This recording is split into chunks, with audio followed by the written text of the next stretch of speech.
a slovo aj uskutočňujte, nebuďte len poslucháčmi, ktorí klamú sami seba. Jakub 1:22. Rob, čo hovorí Božie slovo.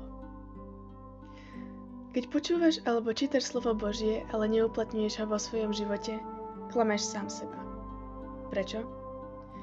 Poprvé, preferuješ teoretické porozumenie pred praktickým uplatňovaním a uspokojíš sa s tým. Ale Biblia hovorí, a tak, kto vie dobre robiť a nerobí, má hriech. Jakub 4:17.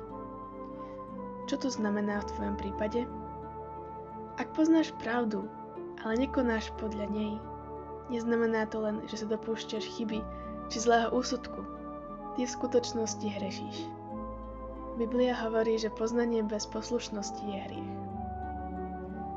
Po druhé, porovnávaš sa s ostatnými. Pavol píše, že chvála by nemala byť vzťahom na iného. Galackým 6:4. My sa však neodvážujeme zaradiť sa medzi tých, či porovnávať sa s tými, čo odporúčajú samých seba, veď sú nerozumní.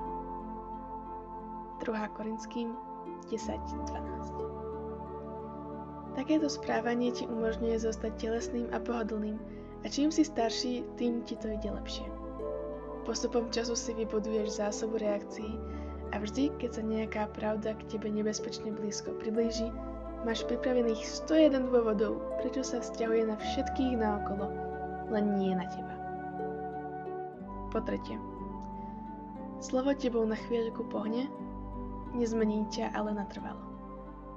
Nie je nič zlé na tom zareagovať na duchovnú pravdu emocionálne. Ale ak sa ani neskôr nesnažíš zmeniť svoje správanie a veselo si ideš ďalej vžitým spôsobom, potom sa z tvojej spirituality stáva prázdny emocionálny zážitok.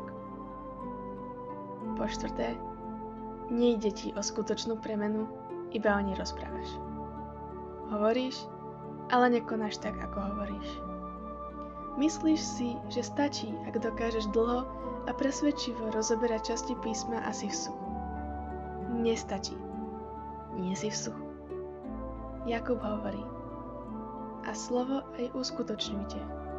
Nebuďte len poslucháčmi, ktorí klamú sami seba.